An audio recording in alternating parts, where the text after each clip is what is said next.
So we have shifted.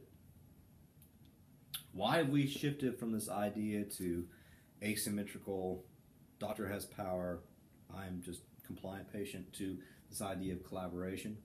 Well, we know more stuff. We've got WebMD and all the other things. But in a lot of ways, we as patients have gained a lot more knowledge.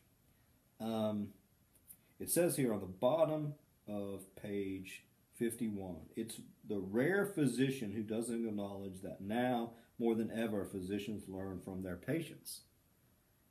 You know, I found this, whatever, I found this out, blah, blah, blah, blah. So we tend to know more. We have know more than we used to. Broom study overheard his physician call him difficult and over-informed after he asked the doctor about information he learned online. I mean, it's give and take, but we tend to know a lot more than we used to. You know, back in the 30s, you couldn't get on, you couldn't go to WebMD. There is the idea, secondly, that caregiver domination is counterproductive. In contrast, patients who perceive their doctors to be caring are more at ease than other patients and share their feelings more easily.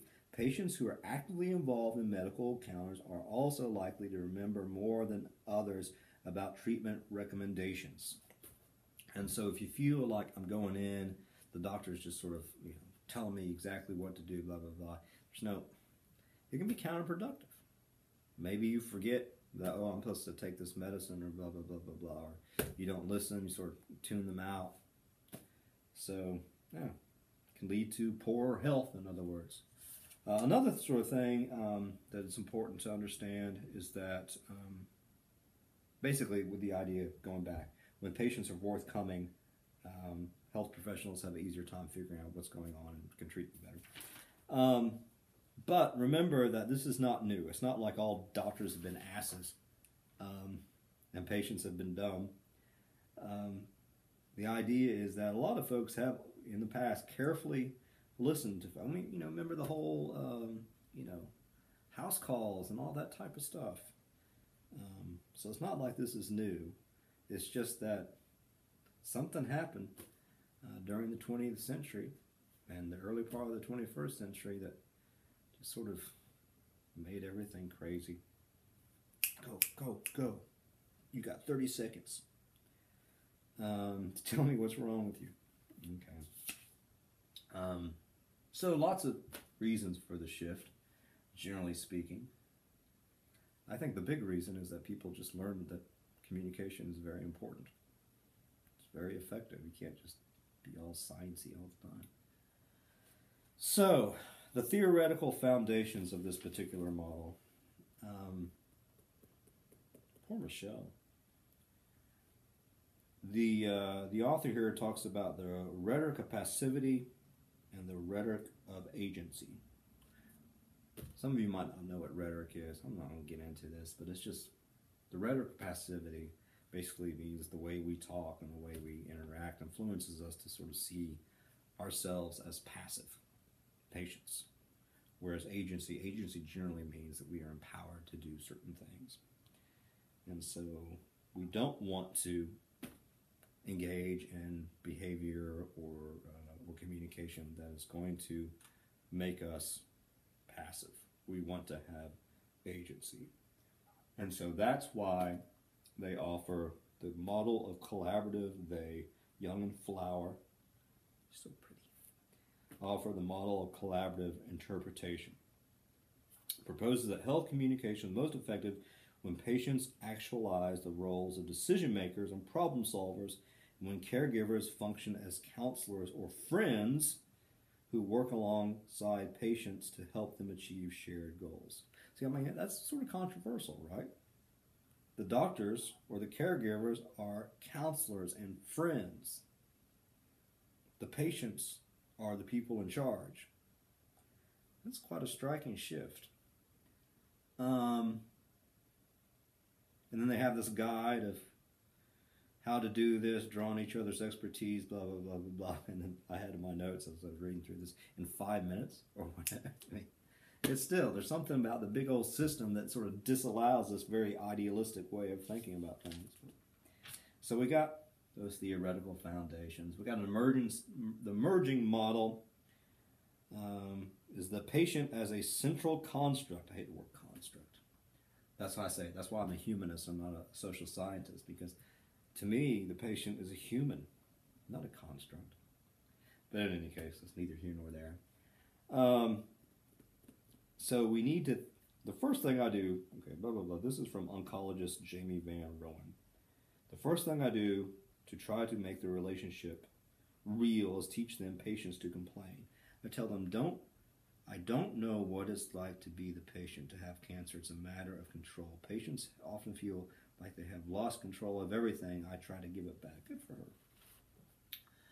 her. So, in a sense, this particular model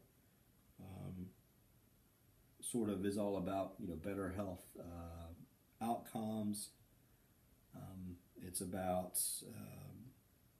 it's not just, it's more holistic than biomedical.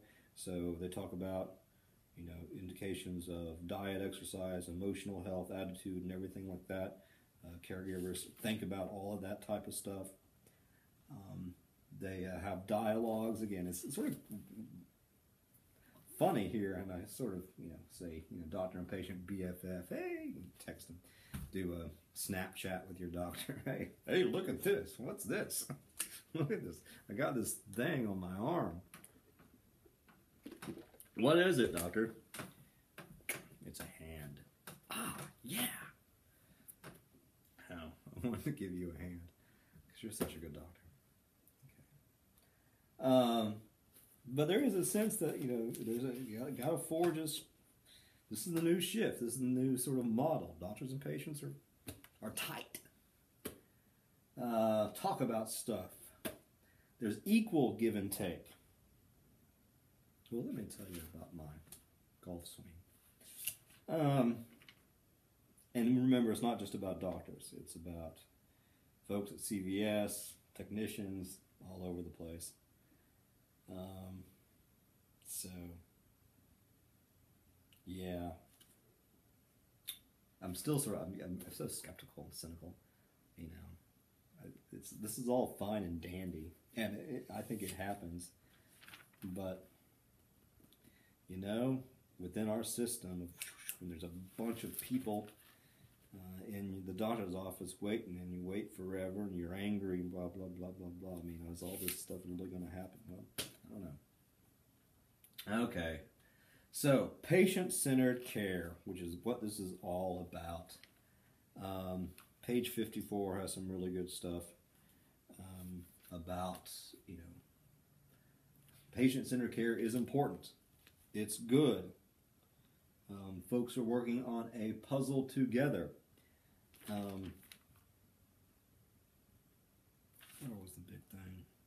Patient-centered care has been shown to, this is on 54, after the little poem. Patient-centered care has been shown to enhance satisfaction, help overcome racial and ethnic discrimination, lower costs, and improve medical outcomes. Woo-hoo! As a result, some funding agencies and healthcare advocates have begun to measure caregivers' proficiency at it. Care providers earn highest marks if they engage in rapport-building behaviors, are non-verbally attentive, encourage patients to tell their stories, ask follow-up questions, are tactful and respectful, present information clearly, and show empathy and support. That's awesome. However, it doesn't always work out that way. Because again, some folks are reluctant. Some doctors think, my stuff is so straightforward, I don't need to engage in this type of stuff. Sometimes, caregivers feel uncomfortable having that type of relationship. So it talks about some paramedics in here. Having conversation. You call 911. You're having I don't know what you're having. You got the old lifeline. I've fallen and I can't get up. And paramedics come or something. They tell me about your story. help me out. I want to learn your story. So, you know, there are emergencies.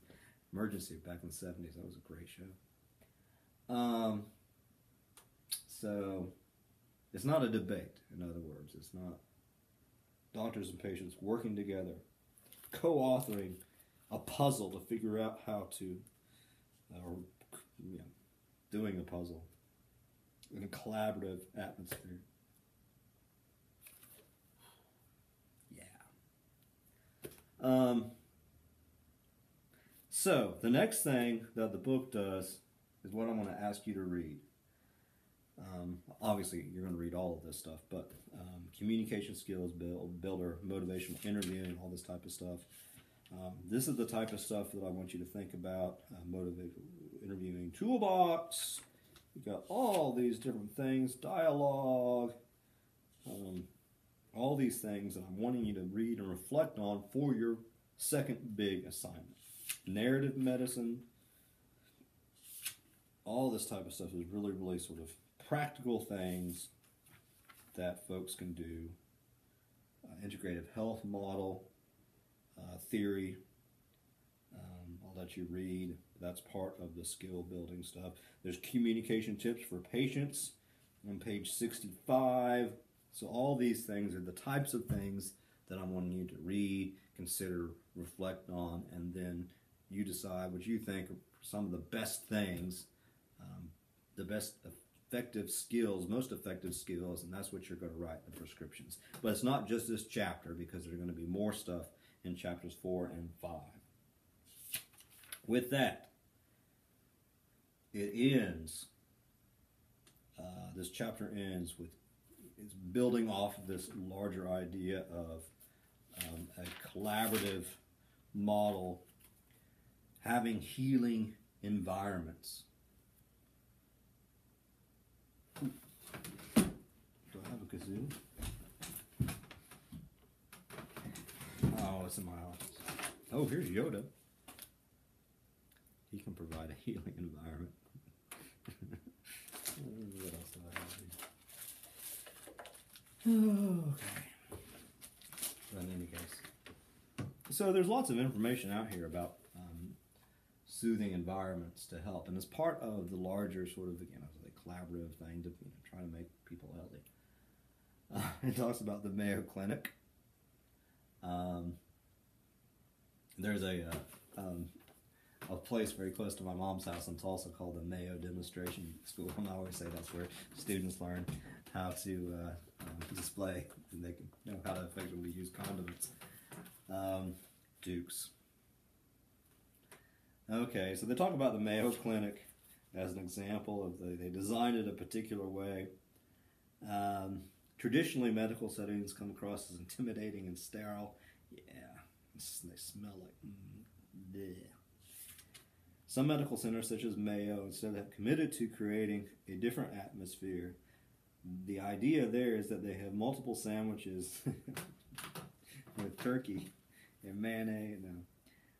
Committed to, the idea is the environment that soothes and uplifts, can lower stress, reduce pain, keeps people's spirits up, facilitate better communication. It is rare that someone is not playing the piano in the Gonda lobby.